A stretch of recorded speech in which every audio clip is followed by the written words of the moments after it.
Breaking news involving the British royal family. In a statement released by Buckingham Palace, Prince Andrew says he will no longer use his Duke of York title and honors. The 65-year-old says he made the decision after speaking with King Charles. Prince Andrew says a secret envelope arrives at the palace gates. Inside, a photograph that makes everyone freeze. A lock of hair that changes everything. 4 words that shatter decades of silence. When the DNA results finally came back, the number was undeniable, 99.9%. The palace tried to bury it, the media couldn't look away. And when Kate Middleton learned the truth, her reaction sent shockwaves through the royal family. The pandemic has been a worrying time for us all. We've experienced isolation, loss, and uncertainty. But in the midst of this crisis, we've also seen huge acts of kindness, generosity, and empathy. What they've been hiding will leave you speechless. This isn't gossip anymore. This is the scandal that broke the crown. And you won't believe who knew all along. For months, whispers had circulated through London's social circles.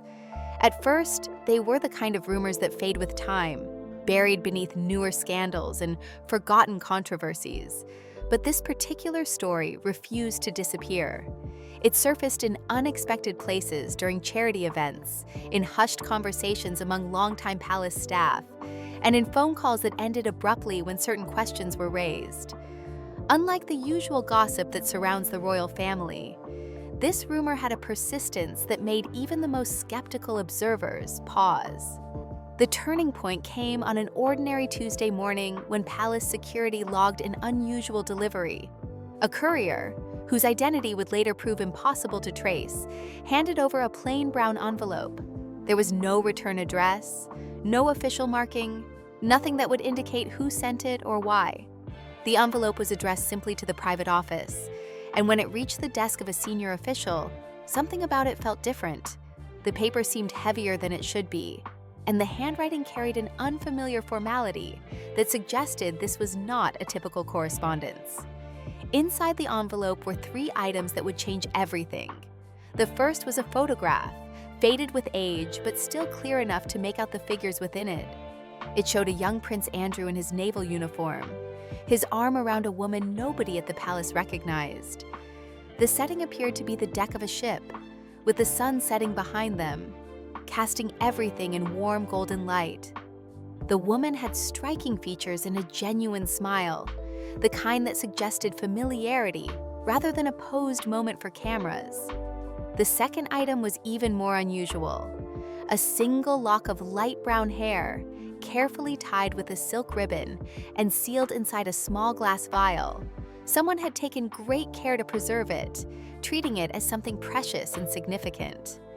The third item was perhaps the most unsettling, a sheet of plain stationery with just a few words written in neat handwriting. The message was brief, but carried an unmistakable challenge. It stated that the sender's identity should be known, and that DNA testing would prove their claim. When the contents of the envelope were examined by the private secretary and 2 trusted advisors, the room fell into an uncomfortable silence. Every possible explanation was considered. Was this an elaborate hoax? Could it be blackmail? Perhaps it was a political maneuver designed to embarrass the royal family during a particularly sensitive time. Yet none of these theories could fully account for the care that had gone into this delivery. The photograph was authenticated by security experts who confirmed it had not been digitally altered. The lock of hair was real, not synthetic. Everything about the package suggested authenticity rather than fabrication. Palace officials moved quickly to contain the situation. Meetings were convened behind locked doors with blinds drawn.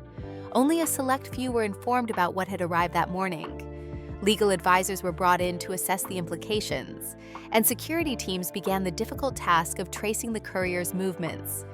But every lead seemed to evaporate. Surveillance footage showed nothing useful. The courier had no identifying information on file. It was as though the envelope had simply materialized from nowhere, carried by someone who knew exactly how to avoid leaving a trail. As the palace worked to manage the situation internally, something unexpected began to happen. Despite efforts to maintain complete secrecy, information started to leak. Small details appeared in gossip columns at first, vague mentions of unusual activity within Buckingham Palace. Royal watchers on social media began speculating about increased security measures and canceled appointments. Within days, larger news organizations picked up on the story. Reporters started asking questions, even though the palace had not confirmed anything publicly. The leaked information was fragmentary and often inaccurate, but it created enough momentum that journalists across London began investigating. Old photographs from Prince Andrew's naval service were pulled from archives. Records of his travels during the early 1980s were reviewed. People who had served with him during that time were contacted for interviews. What had been a carefully guarded secret was rapidly becoming a matter of public interest. And the palace press office found itself fielding more inquiries than it could reasonably deflect. Inside Buckingham Palace, the atmosphere grew increasingly tense. Staff members who normally went about their duties with practiced efficiency now moved through the corridors with visible unease. Those who knew about the envelope were under strict instructions to remain silent, but the pressure of keeping such a significant secret was taking its toll. Meanwhile, Prince Andrew himself had retreated from public view. According to people close to him, his initial reaction was one of disbelief. He reportedly insisted that someone was attempting to cause trouble, trying to drag his name through scandal once again. Yet those who knew him well noticed something else in his demeanor, a flicker of uncertainty, as though some long-buried memory was beginning to surface against his will.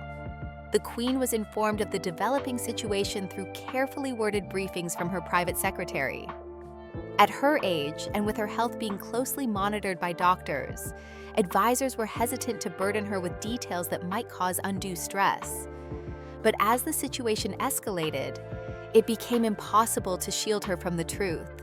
When she was finally told about the envelope and its contents, witnesses reported that she listened in silence, her expression revealing nothing of what she might be thinking. By the end of the first week, what had started as a whisper had grown into something much larger. News outlets around the world were beginning to pay attention.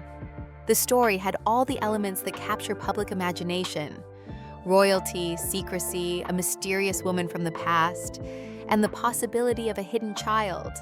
Social media exploded with theories and speculation. Some people defended Prince Andrew, arguing that this was yet another attempt to tarnish the royal family's reputation. Others believed there might be truth to the claims and called for transparency and accountability. The palace found itself in an impossible position. Remaining silent only fueled more speculation, but acknowledging the situation publicly would give credibility to claims that had not yet been verified. Behind the scenes, difficult decisions were being made about how to proceed. Should they agree to DNA testing? Should they attempt to identify and contact the sender? What would be the consequences either way? Every option carried risks, and the wrong choice could have lasting implications, not just for Prince Andrew, but for the entire monarchy. The morning the envelope arrived at Buckingham Palace, few could have predicted the chain of events it would set in motion. Palace staff were accustomed to handling sensitive correspondence, but this particular delivery stood out from the moment it entered the building. Rain had dampened the brown paper slightly, and there was something about the careful, deliberate handwriting that suggested this was not routine mail. When the clerk logged it into the official records, a sense of unease began to spread among those who handled it. The private secretary who eventually opened the envelope did so with careful precision. Years of experience had taught him to approach unusual correspondence with caution, but nothing could have prepared him for what he found inside. The photograph alone was startling enough. There was Prince Andrew, younger and seemingly carefree, standing beside a woman whose face carried no recognition among palace officials. The image had been taken on what appeared to be a naval vessel, with the Mediterranean sun creating a hazy backdrop. What made the photograph particularly unsettling was not just its existence, but the apparent intimacy it captured. This was not a formal photograph or a public appearance. It was a private moment, preserved across decades. The second item in the envelope raised even more questions. The lock of hair, bound with a faded ribbon and sealed so carefully in glass, spoke to someone who valued this connection deeply. It was not the kind of thing assembled hastily or with malicious intent. Someone had kept this for years, perhaps decades, treating it as a precious reminder of something significant. The final item, the handwritten note with its brief but pointed message, transformed everything from a curiosity into a direct challenge. The sender was not asking for acknowledgement. They were stating that proof existed, and they were prepared to demonstrate it. Security officials immediately began their investigation into the envelope's origin. Every courier company in London was contacted. Surveillance footage from nearby streets was reviewed frame by frame. Palace guards were interviewed about anyone they might have seen loitering near the gates. But every avenue led nowhere. The courier who delivered the envelope had no record with any legitimate delivery service. No cameras had captured a clear image of the person's face. It was as though someone with detailed knowledge of palace security procedures had carefully planned the delivery to avoid detection. While investigators searched for the sender, another team began the delicate task of verifying the photograph itself. Digital forensics experts examined every pixel, looking for signs of manipulation or modern editing techniques. The paper and ink were analyzed to confirm the image's age. Every test came back with the same conclusion. The photograph was genuine, taken sometime in the early 1980s, and it had not been altered in any way. This eliminated the possibility of a sophisticated hoax, but it opened up far more troubling questions about what had actually happened during Prince Andrew's time in the Navy.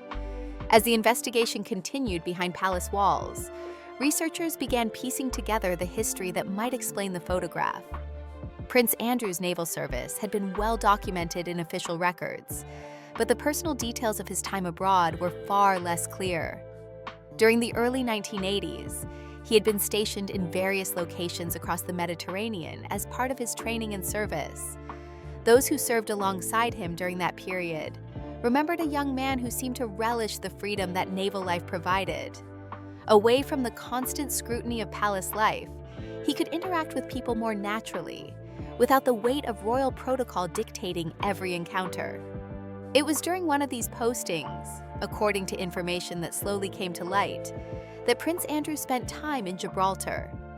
The naval base there served as a hub for British forces in the region, and officers often had opportunities to explore the local area during their off-duty hours. Gibraltar in that era was a small, close-knit community where British military personnel mixed with local residents in cafes, shops, and social gatherings. It was in this setting that he apparently met a woman who worked at a cafe near the naval port. Those who remembered that time described her as someone with a quiet dignity, well liked by the officers who frequented her workplace. She was not part of high society or connected to any notable families. She simply worked, served customers, and lived her life with little fanfare. The story of how she and Prince Andrew met had the simplicity of chance. According to accounts that emerged years later, he had accidentally left behind a journal at the cafe counter, and she had returned it to him with a polite smile. From that small moment, something developed between them. Friends from that period recalled seeing them together during his time in port. They would slip away during off-duty hours, finding quiet corners where they could talk without interruption. To those who observed them, it seemed like a genuine connection, the kind that forms when two people discover they can simply be themselves around each other.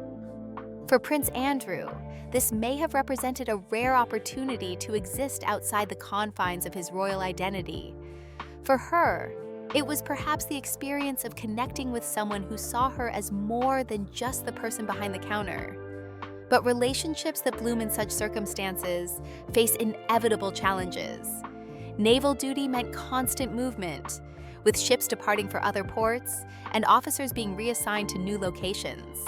The time they had together was limited by the demands of military service and the reality that Prince Andrew would eventually return to his life in Britain.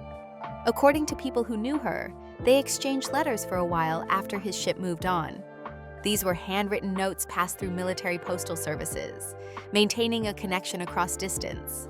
But as weeks turned into months, the letters became less frequent and eventually stopped altogether. What happened next has been reconstructed through fragments of information gathered from people who knew the woman in the years that followed. Heartbroken and uncertain about her future, she made the decision to leave Gibraltar. She moved to southern France, seeking distance from the place where memories of that brief relationship lingered too strongly. She carried with her the few tangible reminders she had, some photographs, a few letters, and the knowledge that her life had been touched, however briefly, by someone whose world was vastly different from her own. Time passed, and she built a new life for herself in France. She worked, made friends, and eventually became a mother. The daughter she raised inherited her features, particularly her striking eyes. As the child grew, she heard stories from her mother about a man in uniform, someone who had been kind and important but could never be part of their lives. The woman never revealed his full identity, choosing instead to protect her daughter from a truth that seemed too complicated and painful to fully explain. She told friends only that the child's father had worn a uniform and held a position that made their relationship impossible. The daughter grew up with these fragments of information, never quite understanding the full story, but aware that something significant remained unspoken. It was only in adulthood, after her mother had passed away, that she began finding clues among her mother's belongings. A photograph tucked into an old book showed her mother with a young man in naval dress. Letters signed with initials rather than full names suggested a relationship that had been kept deliberately vague. Gradually, through research and careful investigation, she began to suspect that her father might be connected to the British royal family. This realization did not come all at once, but through a slow accumulation of evidence that seemed too consistent to be coincidental. The timing of her birth aligned with her mother's time in Gibraltar. The descriptions of the man matched publicly available information about Prince Andrew's naval service. The more she investigated, the more convinced she became that her mother's careful silence had been protecting a secret of extraordinary magnitude. For years, she kept this knowledge private, unsure of what to do with information that seemed both impossible and undeniable. Eventually, she made the decision to reach out, to seek confirmation of what she believed to be true. She wrote letters to various royal offices, carefully explaining her situation and requesting acknowledgement, or at least investigation. None of these letters received responses. The silence from official channels only reinforced her determination to find the truth. She began gathering whatever evidence she could: the photograph, items her mother had preserved, and documentation that might establish a timeline. It was this collection of materials that eventually found its way into the envelope that arrived at Buckingham Palace on that rainy Tuesday morning. The story that palace officials were now confronting was not one of recent scandals, but of choices made decades earlier that had produced consequences no one had anticipated. A brief relationship during wartime service, a woman who chose silence to protect her child, and a daughter who finally decided the truth mattered more than continued secrecy. What had seemed like a simple rumor was revealing itself to be a complex human story spanning generations, and the palace was now forced to decide how to respond. The atmosphere inside Buckingham Palace had shifted dramatically from careful concern to something approaching crisis. What had begun as a private matter that officials hoped to contain quietly was now threatening to spiral beyond their control. The gilded corridors that normally echoed with measured footsteps and polite conversation now carried an undercurrent of anxiety that even the most disciplined staff members could not entirely conceal. Senior advisors gathered repeatedly in private offices, their meetings growing longer and more intense as each day brought new complications. The decision about how to proceed with DNA testing had become the central point of debate. One faction within the palace argued strongly for immediate testing, believing that addressing the question directly would demonstrate transparency and ultimately protect the institution. If the test came back negative, they reasoned, it would end the speculation definitively. If positive, at least the palace would be controlling the narrative rather than reacting to leaks and rumors. The opposing view held that agreeing to testing would set a dangerous precedent, potentially opening the door to countless future claims from people seeking connection to the royal family. Once that door opened, some advisors warned, it might never be fully closed again. These discussions took place against a backdrop of increasing media interest. Reporters who had initially treated the story as speculative gossip were now investing serious resources into investigation. Archival footage from Prince Andrew's naval years was being reviewed by news organizations. Former naval officers who had served alongside him were being contacted for interviews. Residents of Gibraltar who had been there in the early 1980s were being asked if they remembered anything unusual about the young prince's visits. Each new piece of information, however minor, fed the growing narrative that something significant had been hidden for decades. While the debates continued internally, Prince Andrew himself had withdrawn almost completely from public view. Scheduled appearances were quietly canceled. Staff members who would normally have regular contact with him found their access restricted. According to people within his inner circle, the Duke was struggling to process what was happening. Some days he insisted vehemently that the entire situation was fabricated, an attempt by malicious actors to damage his reputation further. Other days, those close to him noticed him staring out windows for long periods, lost in thoughts he would not share. The possibility that he might have a child he never knew about seemed to shake something fundamental in him. The palace legal team worked around the clock reviewing every possible scenario and its implications. Confidentiality agreements that had seemed ironclad suddenly appeared vulnerable to modern scrutiny. Protocols for handling sensitive family matters were examined and found wanting for a situation of this magnitude. Lawyers debated whether silence could be maintained legally if the matter ended up in court, and what the consequences might be if documents were compelled through legal proceedings. Every avenue they explored revealed new complications and potential pitfalls. Then came the moment that changed everything. After days of deliberation and mounting pressure, the decision was made to proceed with DNA testing. The process was arranged with absolute discretion, using an independent laboratory with no previous connection to the royal family. Security protocols were established to ensure the chain of custody for all samples would be beyond reproach. Only 5 individuals within the palace would have access to the results, and each was bound by the most stringent confidentiality agreements the royal legal team could draft.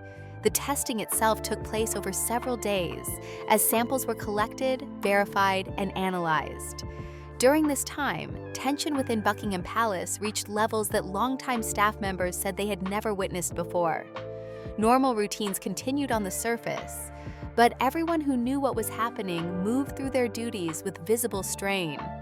The waiting was excruciating, made worse by the knowledge that the results, whatever they showed, would have profound consequences.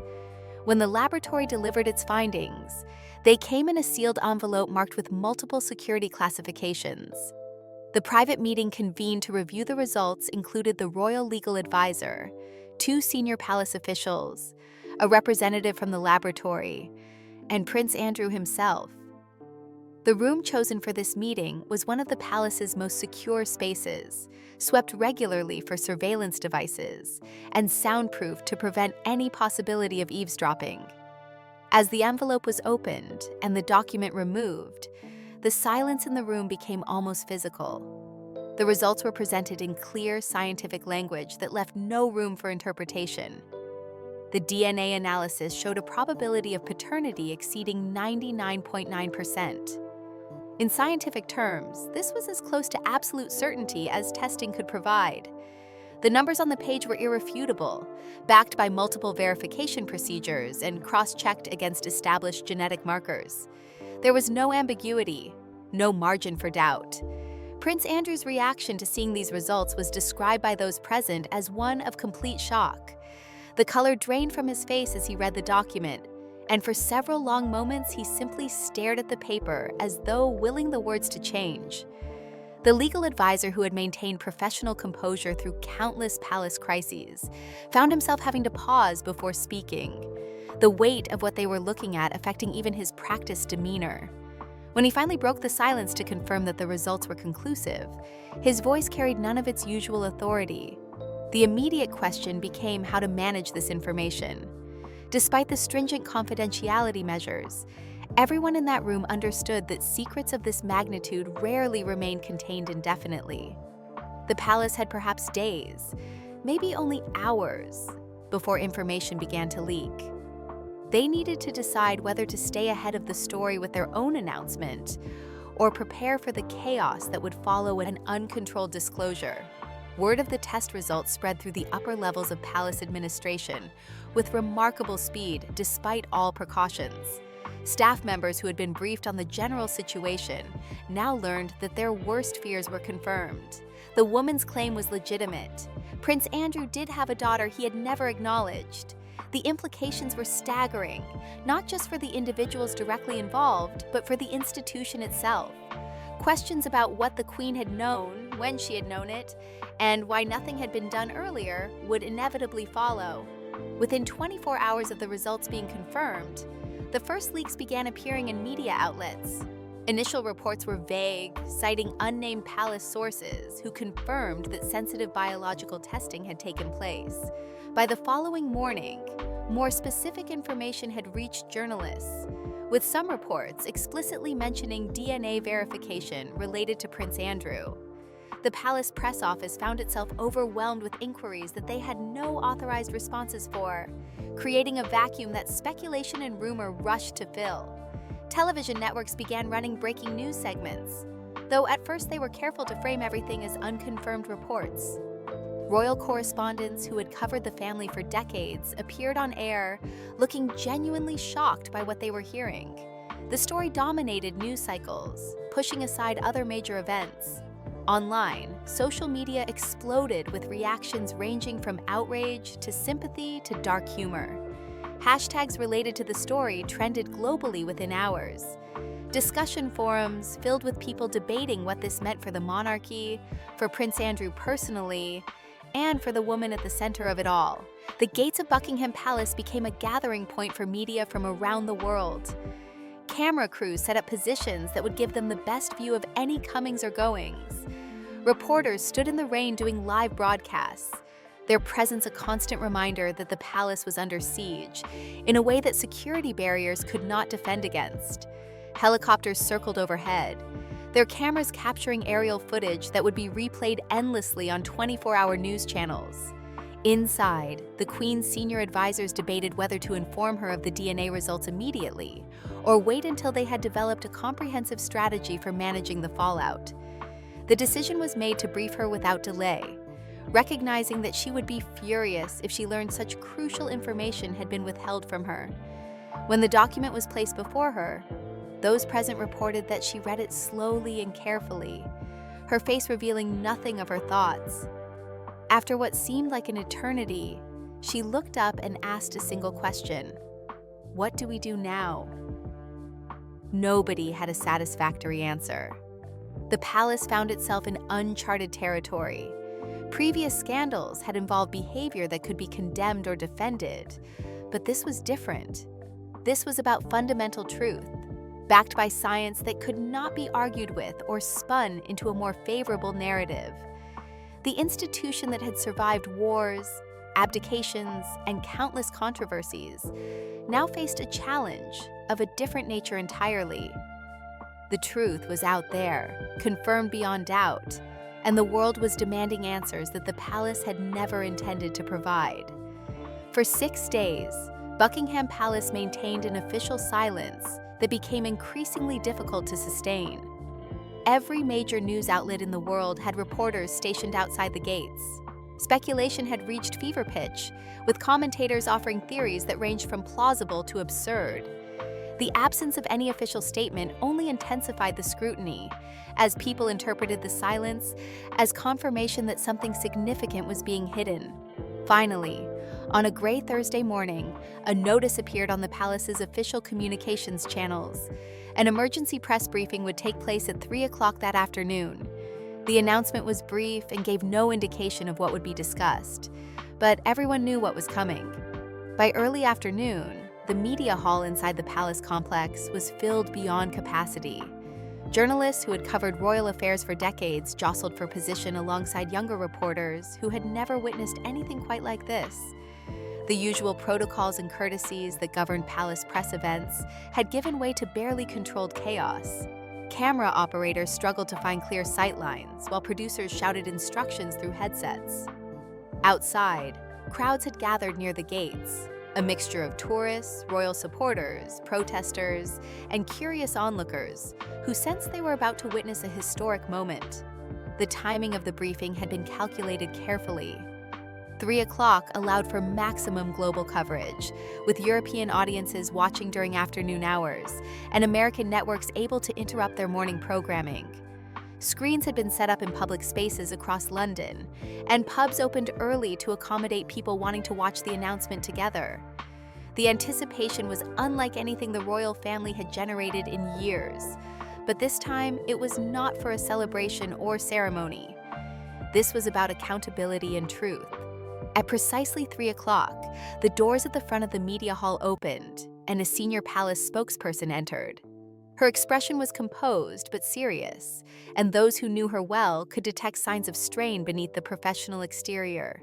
She wore a dark gray suit that seemed appropriate for the gravity of the moment. As she approached the podium, the room fell into complete silence. Every microphone was aimed in her direction. Every camera lens focused on her face. She adjusted the microphone slightly, took a measured breath, and began to speak. Her words were carefully chosen and delivered without dramatic flourish. She confirmed that the palace had conducted thorough reviews and consulted with independent experts regarding recent claims. The DNA findings, she stated clearly, were accurate. There was a biological connection between Prince Andrew and the individual who had been identified in recent reports. The words landed like stones in still water, creating ripples that would spread far beyond that room. Reporters who had anticipated this announcement still seemed stunned to hear it stated so plainly. This was not evasion or careful wording designed to avoid commitment. This was direct acknowledgement of a truth that the palace had never wanted to admit. The spokesperson continued, reading from prepared remarks that acknowledged the Duke of York's recognition of the findings. She stated that he expressed profound regret that this matter had remained unresolved for so long. The royal family, she said, recognized the pain caused by years of speculation and silence. Support would be extended to the individual affected by this situation. Her tone remained steady throughout, professional without being cold, serious without descending into melodrama.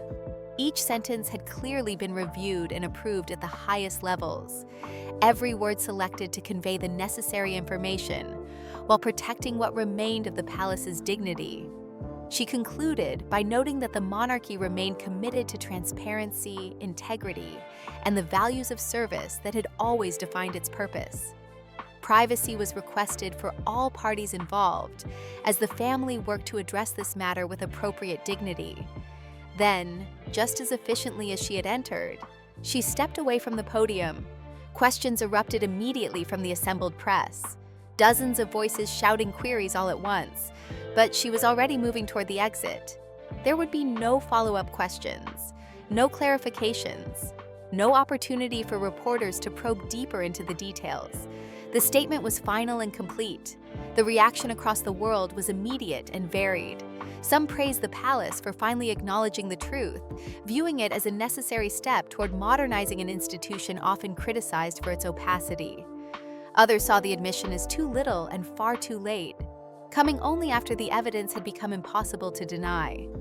Royal commentators called it the most significant statement from Buckingham Palace in decades, a moment when the monarchy was forced to choose between preservation of image and acknowledgement of reality. Social media exploded with responses that reflected every possible perspective, from those who felt vindicated in their skepticism of royal secrecy, to others who mourned what they saw as the tarnishing of the crown's mystique. In living rooms and offices around the globe, people who had followed the story from its beginning watched the announcement with a mixture of satisfaction and sadness. The truth had emerged, but it had required immense pressure and undeniable scientific evidence to force it into the open. For many, this raised uncomfortable questions about what other truths might remain hidden behind palace walls, and whether the institution could truly adapt to an era that demanded transparency from its public figures. The woman at the center of this revelation gave her first interview the following day. She appeared composed and dignified, wearing simple clothing and speaking in measured tones about her life and her mother's story. She made clear that she sought no royal title or financial settlement. Her motivation, she explained, had been about establishing truth and honoring her mother's memory. The grace with which she handled the sudden attention surprised many observers who had expected anger or demands. Instead, she spoke about forgiveness and the importance of allowing everyone involved, including Prince Andrew, the space to process this revelation privately. Her interview resonated deeply with audiences precisely because it lacked the bitterness that might have been expected. She acknowledged the difficulty of the situation for all parties, while maintaining that truth ultimately served everyone better than continued secrecy. When asked about her feelings toward the royal family, she expressed no hostility, only a hope that this moment might lead to meaningful reflection about how such situations are handled in the future. In the days and weeks that followed, quiet changes began taking place within Buckingham Palace. New protocols were discussed regarding how to verify and respond to claims of royal lineage. Historians and legal advisors reviewed archival procedures to ensure similar surprises could not emerge from the past without warning. These reforms were never announced publicly, but those familiar with palace operations noticed a subtle shift towards systems that prioritize documentation and transparency over traditional reliance on discretion and denial. The monarchy had survived this crisis, but it emerged changed. The illusion of perfect control over the royal narrative had been shattered, replaced by a more complicated reality, where truth could not always be managed or contained. For an institution built on centuries of carefully maintained mystique, this represented a fundamental shift in how it would need to operate in the modern world.